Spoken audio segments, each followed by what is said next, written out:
سیدنا مصعب بن عمیر رضی اللہ عنہ نے ابو امامہ اسعد بن زرارہ رضی اللہ عنہ کے گھر قیام فرمایا، پھر دونوں اسلام کی تبلیغ کے لیے سرگرم ہو گئے۔ اس کے بعد اگلے سال موسم حج سے پہلے مصعب بن عمیر رضی اللہ عنہ بہت سی کامیابیوں کی بشارتیں لیے مکہ معظمہ واپس آ گئے۔ موسم حج 13 نبوت میں یثرب کے 70 سے زیادہ مسلمان حج کی ادائیگی کے لیے مکہ تشریف لائے۔ یہ اپنی قوم کے مشرک حاجیوں میں شامل ہو کر آئے تھے۔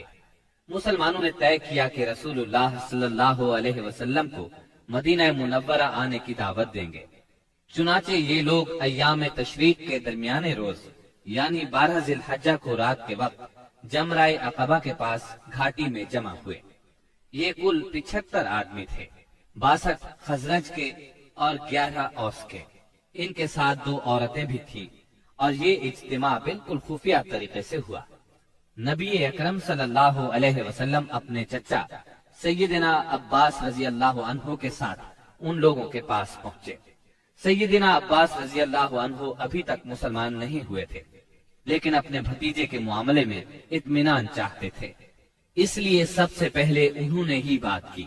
بولے، رسول اللہ صلی اللہ علیہ وسلم اپنی قوم اور اپنے شہر میں عزت اور حفاظت کے ساتھ ہیں، لہٰذا اگر تمہارا یہ خیال ہے کہ تم انہیں جس چیز کی طرف بلا رہے ہو اسے نبھاؤ گے اور انہیں ان کے مخالفین سے بچا لو گے تو تم نے جو ذمہ داری اٹھائی ہے اسے اچھی طرح جان لو، ورنہ ابھی سے انہیں چھوڑ دو۔ ان کے جواب میں اہل یثرب کے ترجمان سیدنا برا بن معرور رضی اللہ عنہ نے کہا، ہم رسول اللہ صلی اللہ علیہ وسلم سے سچے دل سے وفاداری کا ارادہ رکھتے ہیں، اپنی جانیں ان پر نچھاور کر دیں گے، لہٰذا اے اللہ کے رسول آپ بات کیجئے اور اپنے رب کے لیے اور اپنے لیے جو عہد و پیمان پسند ہو لے لیجئے۔ اس کے بعد رسول اللہ صلی اللہ علیہ وسلم نے گفتگو فرمائی، آپ نے قرآن کریم کی تلاوت فرمائی، پھر ان حضرات کو اللہ کی طرف دعوت دی، اسلام کی طرف رغبت دلائی اور اپنے رب کے لیے عہد لیا۔ فرمایا، تنہا اسی کی عبادت کرو اور اس کے ساتھ کسی کو شریک نہ کرو۔ اس پر اہل یثرب نے کہا، ہم کس چیز پر آپ سے بیعت کریں؟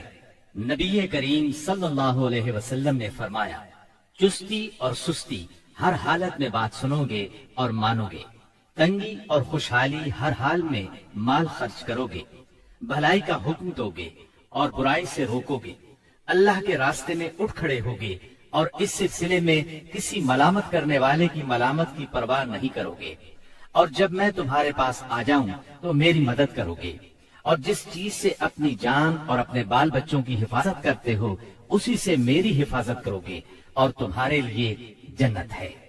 سیدنا عبادہ رضی اللہ عنہ فرماتے ہیں کہ ہم نے آپ سے اس بات پر بھی بیعت کی کہ حکومت کے بارے میں اہل حکومت سے جھگڑا نہیں کریں گے۔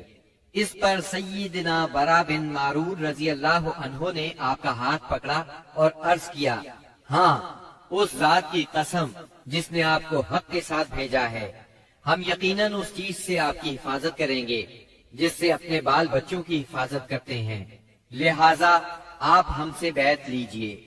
اتنے میں سیدنا ابو الحسن بن تیہان رضی اللہ عنہ نے بات کاٹتے ہوئے کہا، اے اللہ کے رسول، ہمارے اور کچھ لوگوں کے درمیان عہد و پیمان کی رسیاں ہیں، اور اب ہم ان رسیوں کو کاٹنے والے ہیں، تو کہیں ایسا نہ ہو کہ ہم تو یہ رسیاں کاٹ ڈالیں، ادھر اللہ آپ کو غلبہ عطا کر دے تو آپ ہمیں چھوڑ کر اپنی قوم میں آ جائیں۔ یہ سن کر آپ مسکرائے، پھر فرمایا، نہیں بلکہ آپ لوگوں کا خون میرا خون اور آپ لوگوں کی بربادی میری بربادی ہے۔ میں آپ لوگوں سے ہوں اور آپ لوگ مجھ سے ہیں، جس سے آپ جنگ کریں گے میں بھی اس سے جنگ کروں گا، جس سے آپ صلح کریں گے میں بھی اس سے صلح کروں گا۔ ابھی آپ نے یہ الفاظ فرمائے ہی تھے کہ ٹھیک اسی وقت سیدنا عباس بن عبادہ بن نزلہ رضی اللہ عنہ آگے بڑھے اور بولے، آپ لوگ جانتے ہیں کہ ان سے کس بات پر بیعت کر رہے ہیں؟ ان سے سرخ و سیاہ یعنی سارے انسانوں سے جنگ پر بیعت کر رہے ہیں۔ میرا مطلب ہے اس بیعت کے بعد ہم سب لوگوں سے جنگ مول لے لیں گے۔ اس لیے اگر آپ کو اندازہ ہے کہ جب آپ کے اموال کا صفایا کر دیا جائے گا اور آپ کے معزز لوگ